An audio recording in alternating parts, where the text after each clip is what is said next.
Buenos dias, Zamboanga. Welcome sa Kapianan na Zamboanga sa SM City Minpro. Hatid sa inyo ng Philippine Information Agency, Mindanao Communicators Network, SM City Minpro, MCTV at eMedia. We are live via PIA Western Mindanao Facebook page, via One TV Philippines and other government agencies' Facebook pages, and via cable televisions at MCTV and eMedia. Happy Kapian Wednesday to all our viewers. We are here to inform po important matters po to everyone so that you will make more informed decisions wherever you are. So today we will talk about, or we have our guest from the PAG-IBIG Fund. We have with us po, ma'am, of course, si ma'am, yung ating from PAG-IBIG Fund, we have Engineer Armenia Morales, the head of Zamboanga Housing Business Center. Magandang araw po and welcome to our program. Magandang araw din po. Buenos dias con ustedes todo. Okay. So now we will talk about services po of PAG-IBIG Fund. Most especially po yung ating mga housing loans and public auction. So first of all, can you share with us, ma'am, about the acquired assets for public auction and housing loan accounts here in Zamboanga Peninsula? Okay, first of all, ma'am, before I'll start, allow me to give an overview of the Zamboanga Housing Business Center. It takes charge in the processing of all housing-related transactions. Area of coverage natin is Zambasulta, Zamboanga, Basilan, Sulu, and Tawi-Tawi. We process housing loan applications coming from PAG-IBIG Fund members residing in these mentioned provinces and cities. No. Considering that we are processing housing loan applications, happy flow, kung mag-avail sila ng loan, magbabayad, and then after the end of the term, they will fully pay the account, they will get the title. But ang medyo hindi happy flow is like what happened during the pandemic, nawala ng trabaho, hindi nakapagbayad sa monthly amortization, nag-foreclose po kami ng properties or nag-cancel ng contract to sell account. So, etong mga properties etong mga accounts na na-foreclose or na-cancel, ang properties nito form part of our acquired assets na binebenta po ngayon ni PAG-IBIG Fund. But take note, si PAG-IBIG naman is not harsh, no? Etong mga accounts na to went through the process of remediation. Nag-offer po kami ng home savers program like loan restructuring. Last year or 2 years ago during the pandemic, nag-offer tayo ng mga bayanihan, loan restructuring 1, loan restructuring 2. Yung hindi talaga natin na-save na yung mga accounts, yun na ang na-foreclose and na-cancel. Ngayon, part na siya ng inventory ng acquired assets.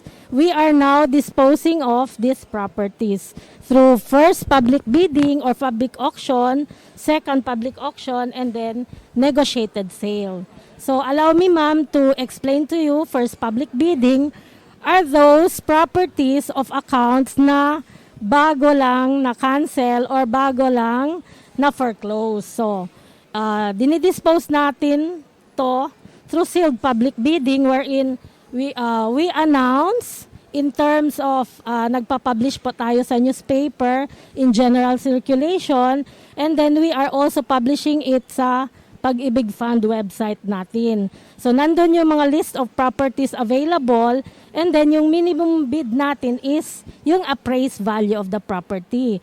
The interested buyers are given like a minimum of 5 calendar days na pwede silang mag-submit ng bid. And then after that, 2 days or 3 days after, may schedule na po tayo ng opening of the sealed public bidding.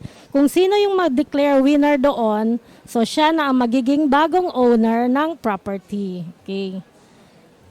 So yun. Thank you very much, ma'am, for explaining to us, no, yung ating, yung process of the acquired assets, and then yung ating public auction. At least it's clear. And you mentioned also na kaya nga tayo, parang isa to sa mga challenges that nag-result ito dahil sa pandemic. Yes. So, ilan sa ating mga members or yun nga, yung mga nag-loan ay hindi na nga nabayaran due to the challenges brought by the pandemic. So, kaya tayo nagkakaroon ng mga ganito, no, acquired assets that we also conduct public auctions para din sa mga ibang mga residents who would like to be a homeowner. Yes, and binibigyan naman talaga natin ng chance ang borrower para ma-update. Like what I said, nag-offer tayo ng loan restructuring. Loan restructuring is meaning kung nagka-arrear na merong nag-incur ng arrearages ang isang housing loan account, pwede niyang i-restructure yon.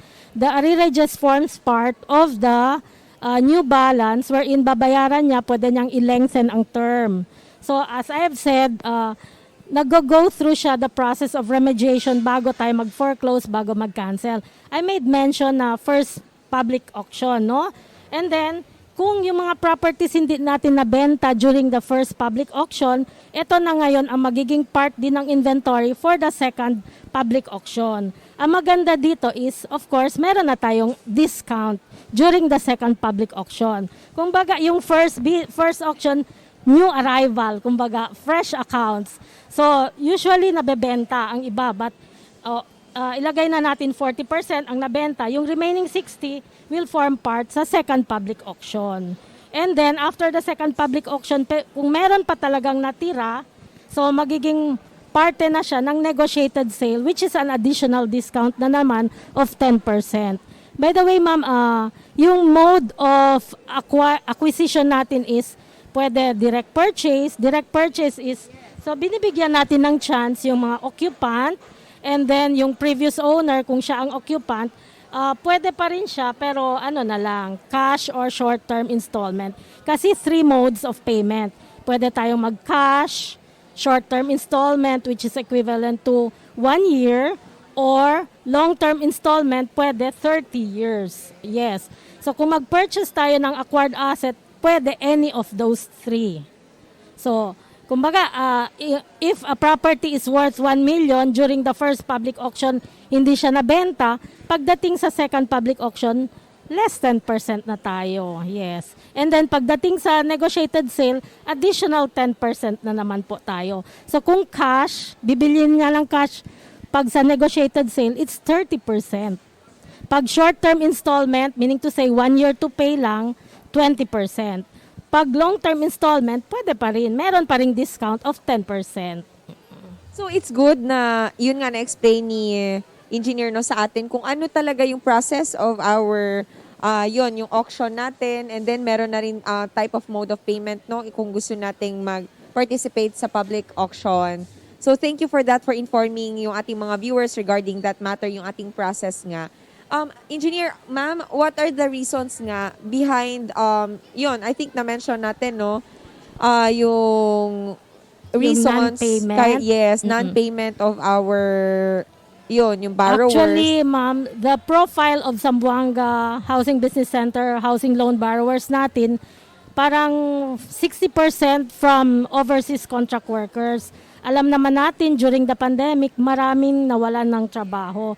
So kaya marami ring na hindi nakapagbayad ng amortization nila. So na-foreclose nga or na-cancel ang accounts. Pero it's a good news nga, pwede nilang hindi mawalan ang property sa kanila kasi relatives within the second civil degree of consanguinity or affinity pwedeng mag-purchase nito. Yes, for as long as occupant sila, occupant ng bahay, so mag-submit, pwede to through direct purchase. Kung hindi naman, mag-participate sa public auction kung hindi siya occupied. Ma'am, what will happen to the borrowers no kapag hindi nila nabayaran ng ilang months, or meron ba tayong number of months or minimum months na ma-forfeit yung kanilang loan? Actually, pag 1 to 3 months ang arrearages, ine-endorse natin yan sa collecting agents for the telecalling. Meaning to say, the collecting agents will be the one to call our borrowers to remind them to pay the housing loan amortization. And then kung sa first cycle na siya, kung over 3 months ang arrearages, so talagang mag-endorse din tayo sa collecting agent, tapos mag-issue na kami ng demand. Kumbaga, the collecting agent will monitor the payment of the housing loan accounts. Kung hindi talaga hindi talaga nila ma-update yung account, that's the time na ibabalik sa amin ang accounts for cancellation or for closure. Opo. Yung cancellation of accounts, eto nangyayari to sa mga accounts na delivered to us by the developers using the contract to sell scheme. Eto namang foreclosure are accounts na na-process natin through real estate mortgage. So, fino-foreclose natin, gaya ng sinabi ko, nagbibigay pa tayo ng opportunity for the borrower to update. Meron pa yan 1-year redemption period. 1 year. So, meron pa tayong 1 year, no? There is a chance pa Yeah. talaga sa ating mga borrowers. Bago siya ma-totally foreclose and magiging parte ng acquired assets natin. Ma'am, good news. PAG-IBIG Fund since October is a shelter month. We'll be participating sa housing fair na gagawin sa Pagadian City, which will be held on October 8. The jump-off activity will be on October 5. Sponsored po ito ng DSUD, may motorcade, and then October 8 will be the housing fair wherein imaman namin ang booth. Merong mga PAG-IBIG personnel doon who can entertain questions, inquiries about the acquired assets natin. So, i-display namin doon yung mga, kumbaga, listahan ng mga acquired assets, and meron ding mag-answer ng mga inquiries regarding yung new housing loan. Opo. So, that will be on October po in Pagadian October City. 8 po. Oh, okay, October 8 in Pagadian City. So, now po, no, do we have, please can you share with us pa other mga services and programs of PAG-IBIG Fund aside from the acquired assets or housing loans? Okay. Allow me to invite again our viewers, our listeners, no, to avail of the housing loan program. Maximum loan amount is 6 million. Maximum term is 30 years. So, subject to, dapat hindi lang siya magiging more than 70 years old at date of loan maturity. Meaning to say, kung bata pa naman, like 40 years or 38 years, pwedeng maka-avail ng 30 years loan term. The advantage of availing of a longer term than the shorter term is, of course, mas maliit ang monthly amortization. Maximum amount, as I've said, is 6 million. For as low as, meron tayong interest na 5.75%, but the most popular is the 6.375% per annum. Imagine that's less than 1% per month, no? Ang loan purposes natin is lot purchase or combination of lot purchase and house construction, purchase of house and lot package, home improvement, refinancing kung may mga accounts na nag-loan sa bangko and gusto nilang i-transfer sa PAG-IBIG Fund for reason na gusto nilang i-avail yung PAG-IBIG Fund eligibility, so pwede talaga, opo. So, thank you very much, ma'am, no, sa ating ibinahagi na programs and services po ng PAG-IBIG Fund. So, how can they avail po of this? Where can they visit or they can call or dito po sa Zamboanga City and Zamboanga Peninsula? Actually, ma'am, sa ngayon, no, 'di ba, including yung mga young ones natin, mga yapis, young professionals, they're very techy, no? So, just visit our website www.pagibigfund.gov.ph. We also launched the new bago lang no, ni-launch namin ang PAG-IBIG mobile app. We also have the virtual PAG-IBIG Fund. All they have to do is just to go there. May mga link na yon na dadalhin sa kanila kung ano, whatever question they have, lahat, nakikita doon lahat ng information. Meron tayong mga frequently asked questions, all the programs and benefits nandun. Okay. Opo. Thank you very much, ma'am. Any closing message po sa lahat ng ating mga viewers and, of course, members ng PAG-IBIG Fund? First, I would like to, before I end, no, I would like to thank especially Philippine Information Agency for inviting us. Si Ma'am RD nandun po. Maraming salamat, Ma'am. This is an avenue for us to advertise, no? Nandito na kami, 100% na kaming nagre-report, all employees from 8 to 5. We are ready to answer your needs in terms of housing loans, no? Kung pwede, no, especially the young ones, you are inviting them habang young pa, mag-avail ng housing loan talaga. And then, don't hesitate to call us kasi I forgot to mention no about the group sale. If mag-group lang ang isang group of employees, if meron tayong acquired assets, aggregate amount of 10 million, we will be giving a discount of 40%.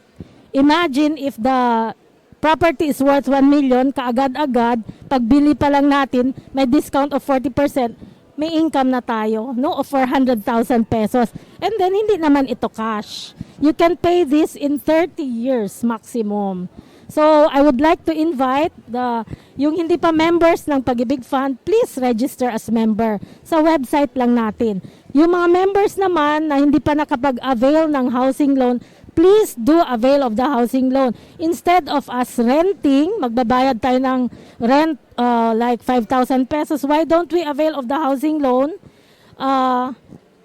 Nagbabayad tayo ng monthly amortization, it will be sa atin na yon after the loan term, after the maturity, loan maturity. Thank you po, ma'am. That's a good advice, no? Gaya nga ng sabi ninyo, especially sa ating mga kabataan young professionals na nagsisimula. So at least, di ba, habang bata pa, nasisimula na nila yung investment sa kanilang bahay at lupa. So again, thank you very much po, Engineer Herminia Morales, the head of Zamboanga Housing Business Center dito po sa PAG-IBIG Fund. Maraming salamat po for this opportunity. Din. So again, visit us or call us. Ayun. Thank you very much. And maraming salamat po sa lahat nating mga viewers and to the following sponsors. We have the Kamiseta, Karimadon, and Arya's Coffee and Tea. All available here at SMCT Minpro. Magkita-kita tayong muli sa mga susunod pang episodes ng Kapihan and Zamboanga dito sa SMCT Minpro. Ito si Myra Espinosa. Muchísimas gracias.